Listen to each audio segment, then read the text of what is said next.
రెండు తెలుగు రాష్ట్రాల్ని షాక్ కి గురి చేసిన పరువు హత్య అమృత ప్రణయ్ కేసు. ఈ కేసుకు సంబంధించి 5 ఏళ్ల వాదనల అనంతరం ఇవాళ తీర్పు రాబోతోంది. ఆ కోర్టు తీర్పు ఎలా ఉండబోతోంది? నిందితులకు వేసే శిక్షలేంటి? నల్గొండ జిల్లాకు చెందిన ప్రణయ్ హత్య కేసులో కేసు తీర్పు ఎలా ఉండబోతోంది? దీనిపై ఉత్కంఠ నెలకొంది. కాసేపట్లో ప్రణయ్ హత్య కేసులో తీర్పు వెలువరించబోతోంది నల్గొండ జిల్లా 2వ అదనపు సెషన్స్ జడ్జి కోర్టు. 2018 సెప్టెంబర్ 14న మిర్యాలగూడలో ప్రణయ్ దారుణ హత్యకి గురయ్యాడు. అప్పట్లో తెలుగు రాష్ట్రాల్లో సంచలనం ఈ ఘటన. 2018లో అమృత ప్రణయ్లు కులాంతర ప్రేమ వివాహం చేసుకున్నారు. కూతురు కులాంతర ప్రేమ వివాహం ఇష్టం లేని తండ్రి మారుతీరావు సుపారీ గ్యాంగ్ తో ప్రణయ్ ని హత్య చేయించాడు. ప్రణయ్ తండ్రి బాలస్వామి ఫిర్యాదుతో 8 మందిపై కేసు నమోదైంది. 2019 జూన్ 12న పోలీసులు 1600 పేజీల ఛార్జ్షీట్ దాఖలు చేశారు. 5 ఏళ్ల 9 నెలల పాటు విచారణ జరిగింది. కేసుకు సంబంధించి కేసు విచారణలో ఉండగానే A1 నిందితుడు అమృత తండ్రి మారుతీరావు 2020 మార్చి 7న హైదరాబాద్ లోనే ఆత్మహత్య చేసుకుని చనిపోయారు. ఇక ప్రణయ్ హత్య కేసులో 8 మంది నిందితులున్నారు. ఎస్సీ ఎస్టీ జిల్లా సెషన్స్ కోర్టులో 5 ఏళ్ల 9 నెలల పాటు ఈ కేసు విచారణ సాగింది. అందులో A1 మారుతీరావు, A2 బీహార్ కి చెందిన సుభాష్ శర్మ, A3 అస్గర్ అలీ, A4 అబ్దుల్లా బారీ, A5 MA Karim, A6 Shravan Kumar, A7 Shiva, A8 Nizam. 2020 మార్చిలో ప్రధాన నిందితుడు మారుతీరావు ఆత్మహత్య చేసుకుని చనిపోయారు.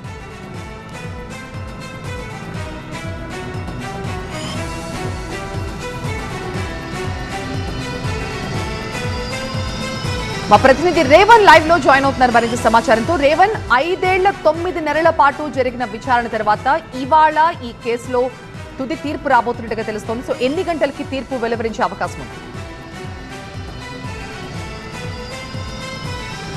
రెండు తెలుగు రాష్ట్రాల్లో సంచలనం సృష్టించినటువంటి ప్రణయ్ హత్య కేసుకు సంబంధించి తీర్పు అయితే మరికొద్ది సేపట్లో వెలువడనుంది. దీనికి సంబంధించి కూడా ఇప్పటికే నల్గొండ జిల్లా 2వ అదనపు సెషన్ కోర్టు జడ్జి ఈ తీర్పు ఇవ్వనున్నారు. దీనికి సంబంధించి కూడా పోలీసు అధికారులు కూడా భారీ ఏర్పాటు చేశారు. ఎందుకంటే ఈ కేసులో ప్రధానంగా మొత్తం 8 మంది ముద్దాయిలు అయితే నిందితులుగా ఉన్నటువంటి పరిస్థితి. వారిని అయితే మరికొద్దిసేపట్లో ఈ కోర్టు ప్రాంగణానికి తీసుకురానున్నారు.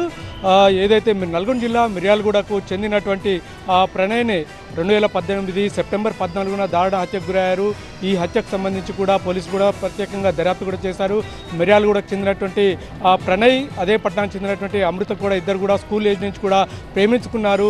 2018లోనే ఇద్దరు కలిసి పెళ్లి చేసుకున్నారు. దీంతో ఒక ఏకైక కూతురు కులాంతర ప్రేమ వివాహం చేసుకోవడాన్ని జీర్ణించుకోలేకపోయినటువంటి అమృత తండ్రి ప్రణయ్ అది మారుతీరావు తీవ్రంగా ఆగ్రహం చెందాడు. దీంతో ఎలాగైనా ప్రణయ్ని మట్టుపెట్టాలని కూడా భావించాడు. ఈ నేపథ్యంలోనే 2018 జూన్ 14వ తేదీన మారుతీరావు ఏదైతే సుపారీ గ్యాంగ్ తోటి కలిసి ఈ హత్యకైతే పాల్పడడం జరిగింది. దీంతో పోలీసులు ఎవరైతే ఉన్నారో మృతుడు ప్రణయ్ తండ్రి బాలస్వామి ఇచ్చినటువంటి ఫిర్యాదుతోటి 8 మందిపై పోలీసులు అయితే కేసు నమోదు చేసినటువంటి పరిస్థితి. ఈ కేసుకు సంబంధించి కూడా పోలీసులు పెద్ద ఎత్తున విచారణ జరిపారు. ఆధునిక సైంటిఫిక్ ఎవిడెన్స్ కూడా రిపోర్ట్ చేసి దాదాపు 1600 పేజీల ఛార్జ్షీట్ను 2019 జూన్లో కూడా దాఖలు చేసినటువంటి పరిస్థితి. ఈ నేపథ్యంలో కోర్టు ఇరువైపులా ఏదైతే ప్రాసిక్యూషన్ ఇరువైపులకు కూడా వాదనలు విన్న తర్వాత 5 ఏళ్ల పాటు అయితే ఈ విచారణ అయితే జరిగింది.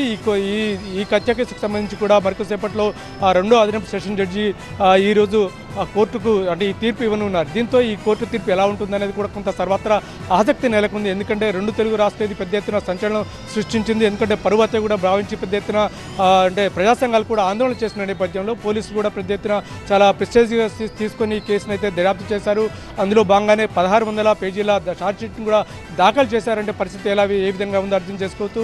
అయితే ఈ కేసులో ప్రధాన నిందితుడిగా ఉన్నటువంటి A1 ఎవరైతే మారుతీరావు ఉన్నాడో అమృత తండ్రి ఈ కేసు విచారణలోనే 2020 మార్చి హైదరాబాద్లో ఒక ఆర్యవైశ్య భవన్లో తాను ఆత్మహత్య చేసుకున్నటువంటి పరిస్థితి కనిపిస్తూ ఉంది. మరోవైపు మిగిలినటువంటి నిందితులు కూడా కొంతమంది జైల్లో ఉన్నారు. ముఖ్యంగా ఎవరైతే ఈ కేసులో నిందితులుగా ఉన్నటువంటి సుభాష్ శర్మ ఉన్నాడు. ఇప్పటికే బీహార్కి చెందినటువంటి సుభాష్ శర్మకు చాలాపై కేసులు కూడా ఉన్నాయి. ఈ కేసుల నేపథ్యంలోనే ప్రస్తుతం చర్లపల్లి జైల్లో శిక్ష అనుభవిస్తున్నాడు. మరోవైపు మూడో నిందితుడిగా ఉన్నటువంటి అస్గర్ అలీ ఐఎస్ఐ తీవ్రవాదిగా ఇప్పటికే పోలీసు రికార్డులో ఉన్నాడు. మరోవైపు గుజరాత్ మాజీ హోంమంత్రి హరిన్ పాండ్యా హత్య కేసులో కూడా అజగాలి ఉండడంతో ఆయన కూడా ఇప్పటికే శిక్ష పడింది. ఈ నేపథ్యంలోనే ఆయన గుజరాత్లో ఉన్నటువంటి సబర్మతి జైల్లో కూడా శిక్ష అనుభవిస్తున్నాడు. మరోవైపు మిగిలినటువంటి ఎవరైతే నిందితులు ఉన్నారో వాళ్ళంతా నల్గొండ జైల్లో కొంతకాలం పాటు ఉండి బెయిల్పై ఉండి బయటకు వచ్చారు. ఆ తర్వాత విచారణకు కూడా అంటే హాజరైనటువంటి పరిస్థితి. దాదాపు 5 ఏళ్లకు పైగా ఈ విచారణ అయితే కొనసాగినటువంటి పరిస్థితి. ఈ నేపథ్యంలోనే ఇరువైపుల ప్రాసిక్యూషన్ ఇరువైపుల తీర్పు ఇవ్వబోతున్నారు కాబట్టి అటుపక్క ఇటుపక్క వాళ్ళ కుటుంబ సభ్యులు ఎవరైనా హాజరవుతున్నారా, లేక అమృత ఏమన్నా వస్తున్నారా, లేకపోతే బాలస్వామి కుటుంబంతో వస్తున్నారా, లేకపోతే వాళ్ళ తరఫున లాయర్లు మాత్రమే ఉంటున్నారా? అంటే ప్రస్తుతానికైతే ఏదైతే బాధిత కుటుంబం ఉందో ప్రణయ్ కుటుంబానికి సంబంధించిన తల్లిదండ్రులు ఎవరైతే మిర్యాలగూడలో ఉన్నారో అమృత కూడా రావడం లేదు. ఈ జడ్జిమెంట్ తర్వాత తమ అడ్వకేట్ చెప్పిన తర్వాతే తాము మీడియా ముందుకు వస్తామని చెప్పి కూడా వాళ్ళు చెప్తున్నటువంటి పరిస్థితి కనిపిస్తూ ఉంది. అయితే ఈ తీర్పు ఎలా ఉంటుందన్న కూడా సర్వత్రా ఉత్కంఠగా ఉంది. ఎందుకంటే చాలా ఈ నిందితులు ముఖ్యమైనటువంటి వాళ్ళంతా ఉన్నారు. వాళ్ళంతా కోర్టుకు తీసుకొచ్చే సమయంలో ఎటువంటి ఇబ్బందులు లేకుండా ఉండేందుకు కూడా భారీ పోలీస్ బందోబస్తును కూడా ఏర్పాటు చేసినటువంటి పరిస్థితి కనిపిస్తూ ఉంది. ఇప్పటికే జడ్జి అయితే కోర్టు ప్రాంగణంలోకి చేరుకున్నారు. అంటే మొదట కాల్ వర్క్ పూర్తయిన తర్వాత 11:30 గంటల సమయంలో ఈ జడ్జిమెంట్ ఇచ్చే అవకాశం ఉన్నట్టు మనకు తెలుస్తుంది. మనతో పాటు ఇక్కడ ఒక న్యాయవాది కూడా ఉన్నారు. చెప్పండి, ఈ పూర్తి ఎట్లా జరిగింది, ఏ రకంగా విచారణ జరిగింది, ఎట్లా ఉంటుంది? ఈ మర్డర్ అనేది 14/9/2018లో జరిగింది. మరి లాంగ్ ఇయర్స్ అయినప్పటికీ ప్రాసెస్ అనేది కరెక్ట్ జరిగింది. టుడే జడ్జిమెంట్ డే అండి. అతి కొద్ది సమయంలోనే మనం జడ్జిమెంట్ని చూడబోతున్నాం. జడ్జిమెంట్ ఎట్లా ఉండే అవకాశం?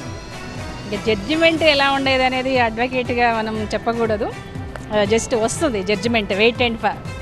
మొత్తం మీద ఈ కేసు అయితే చాలా ప్రతిష్టాత్మకంగా ఉంది. తర్వాత 2 తెలుగు రాష్ట్రాలు కూడా ఆసక్తిగా ఎదుర్కొస్తున్నాయి. జడ్జిమెంట్ అయితే 11:30 గంటల సమయంలో వచ్చే అవకాశం కనిపిస్తుంది. ఇప్పటికే వారికి సంబంధించి కూడా ఇరు పక్షాలకు చెందినటువంటి అడ్వకేట్లు కూడా లోపలికైతే వెళ్ళారు. ఈ తీర్పు కోసం అయితే సర్వత్రా వెయిట్ చేస్తున్నటువంటి పరిస్థితి కనిపిస్తూ ఉంది. Thank you Revanth.